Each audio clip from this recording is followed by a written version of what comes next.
Hello, my name's Chris, and along with James and Nicholas, we have created our health tracking app for the final project in Command Shift. This app allows users to track their weight over time and display their logged entries in the UI using the Chart.js library.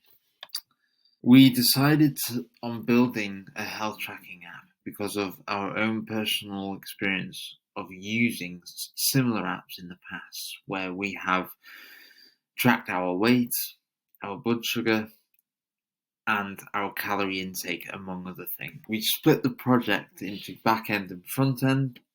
Back end was tackled predominantly by Nicholas, and front end was tackled by myself and James. Front end was further split into two major sections. The first being Firebase and Firebase authentication, which was handled by James, and then the bulk of the components and learning about the Chart.js library was tackled by myself. Among Firebase and the Chart.js library, we used a multitude of other technologies and libraries for our front end, which included React Routed DOM, and Axios. We used Axios to make calls to our backend. Then for our backend, we utilized PostgreSQL with Docker and Node.js to run our API and database. We also found using Postman a key fundamental tool when bugging our backend and front-end connections. I will now demonstrate the app. So we land on our landing page, and this landing page we have a welcome title or header and an option to create a new account or sign into an existing account. So I will register this new account and we will put in Neil. That's Neil.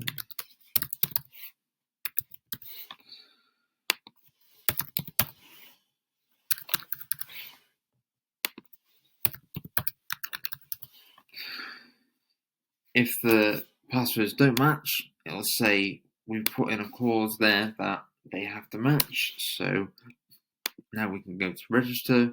Now we are taken to our user setup page where it welcomes Neil. So the form takes a prop from the previous form. We enter the user's date of birth, his initial height in centimeters, and his initial weight of 80 kilos.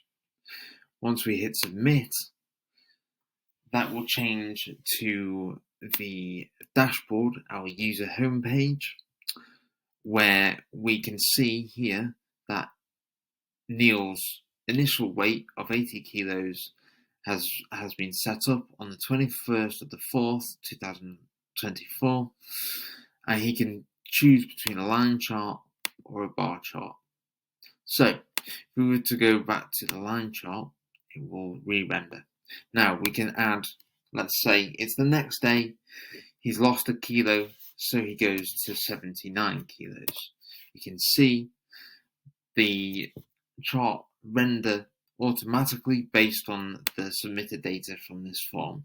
If we do another entry, he's dropped another 2 kilos to 77 kilos. You can see it updates again. Now, if we were to go to the sign out function, he's done logging his data for the day, so we can sign out, and then we can go to our sign in form here, and we can log back in as Neil.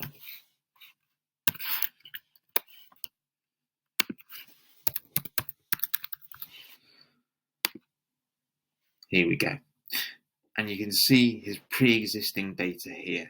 So if I were to enter some more data, you can see that it consistently updates. And we have made it so that the data chart will only render the previous 7 days. So if we do one more entry, you can see now that the data is changing. The 7th day becomes the 6th day, and the first day drops off the end of the chart.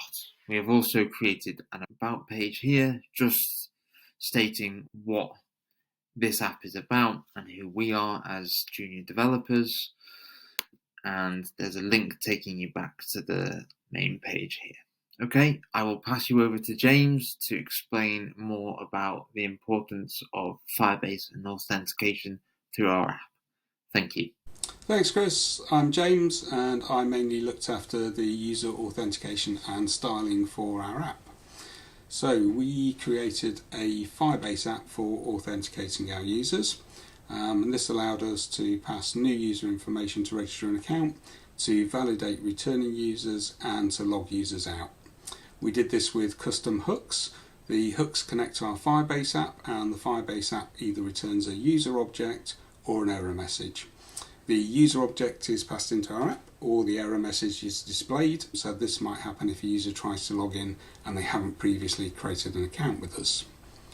The user object is passed into state, and it's handled and shared amongst our pages and components using React Context and React Router with a layout component.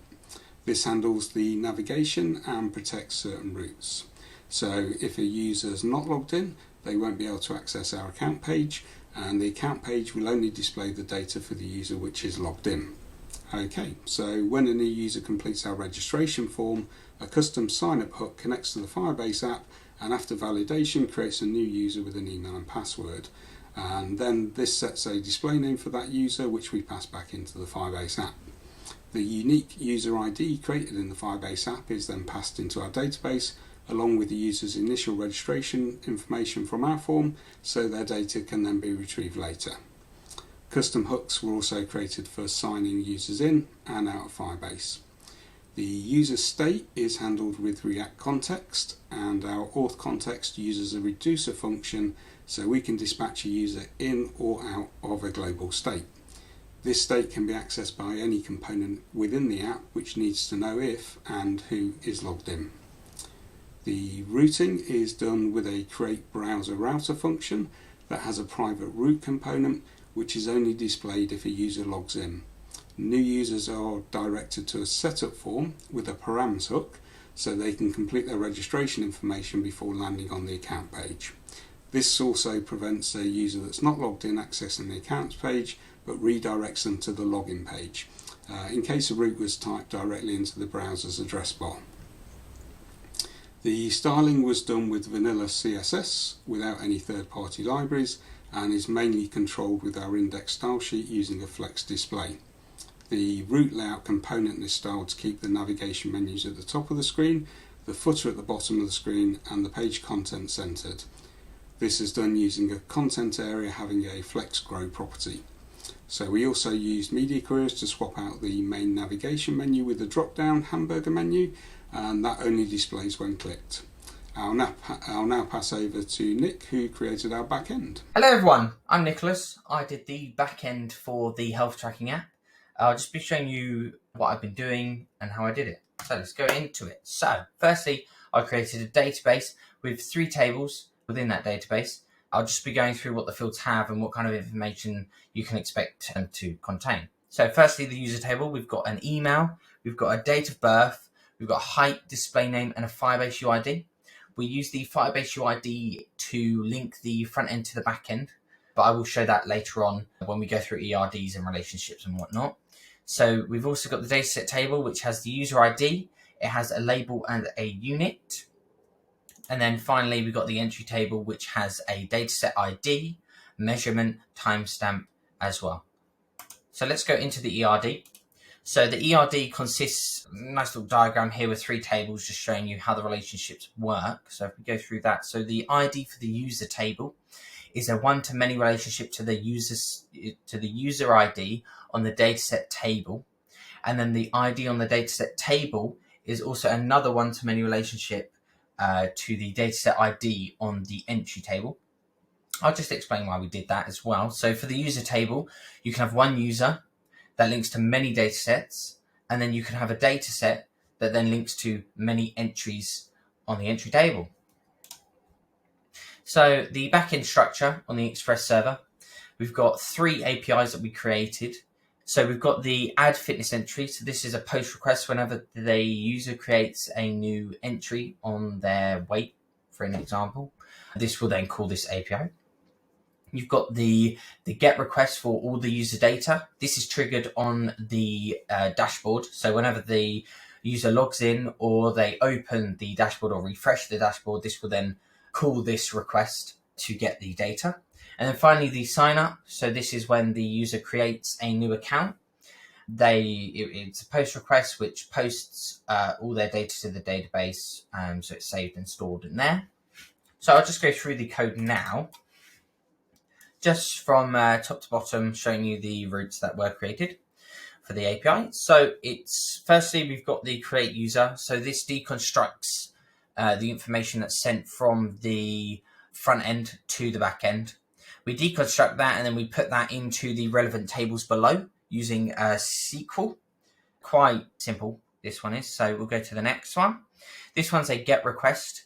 So as you can see as well, we use the UID, and the UID is represented by the Firebase UID, as that's the same on the front end as it is on the back end. So we thought that'd be best. And then it will look for the Firebase UID within the user's table. And then once it finds that, it will then collate all of their information from the other tables and then link them all together. Once it's linked together, we then break it down and send that basically back to the front end in a JSON file for them to then deconstruct, and then they can filter through the information as they wish. And then finally, we've got the add fitness entry, which is a post request. So this also, like the previous one, uses the Firebase UID to get the relevant information, find the specific user for that information to be inputted for. So we also did is, if the data set already exists, so let's say I already have a weight inputted into the data set table, it will not create another weight and data set. Instead of making a new data set, it will just use the existing data set on that table. And then it will then input the entry underneath that data set, as you can see down here. And that's all for the code for the Express. So if we go next, so we use many different practices when working together throughout this project. We use stand-ups, so we would meet and talk about what we're struggling with, what we've completed, what we want to do next, and then we'd throw ideas, what's best for our next step, basically. We also did mob programming. So after our stand-ups, any issues we had, we'd share our screen. We would then go through together how to resolve that issue. And then Figma wireframing, that is for the look and the style and the user's journey, and making it simple and practical for the user to use the app, which helped us quite a bit when realizing our vision of what we wanted to do. And then future features, given time, we weren't able to complete, would be, I'll just go through the list. So we've got key health indicators. So this is some set data they can log. So just some examples here. We've got blood sugar, BMI, and calorie intake. They could input that data and it would be preset on everyone's accounts for them to select and them to then add data to. We've got activity tracking. So this is for your running and cycling, swimming, whatever kind of fitness activities or sport you do, you can then log on here. So we would have those similar to the one above. We would have them as like set indicators that you could just choose from and record. And then you've got custom tracking. So this is similar to the key health indicator, but instead being custom. So the user creates this and then they will then be able to log their own information. So for example, you could do protein in grams, and then you could track how much protein you're intaking in a day. And then you've got goal setting and rewards. So this is, for example, what Chris showed earlier with the graphs. You would have like a golden or a yellow extra line on the line graph or extra bar on the bar graph that would shadow the main piece of data, and it would be a goal that you could work towards hitting. And then obviously rewards would be like a point system where you'd be able to redeem like, I don't know, like a sweatband or like a water bottle or something after like getting 100 points or 200 points, 300 points. And this gives them something to work towards and gives them reason to keep coming back to the app. Finally, we've got notifications and reminders. So this is, for example, if someone hasn't inputted a piece of data in a while, it would send them an email or ping them a message or a notification of some form saying, oh, you haven't logged anything in 5 days. Would you like to log something now? But yeah, that's all. And then finally, just a thank you to all the tutors and the Saturday support staff members in supporting both the final project and throughout the course itself. I feel like we've come a long way from where we started originally, not knowing much coding experience personally myself. I'd also like to say thank you to James and Chris for their support and their dedication in getting this final project completed, using up their bank holidays and their weekends and coming home from work and just jumping straight on it. Really good amount of work done by them. And yeah, I feel like we've come a long way and it's brilliant. So thank you. See ya.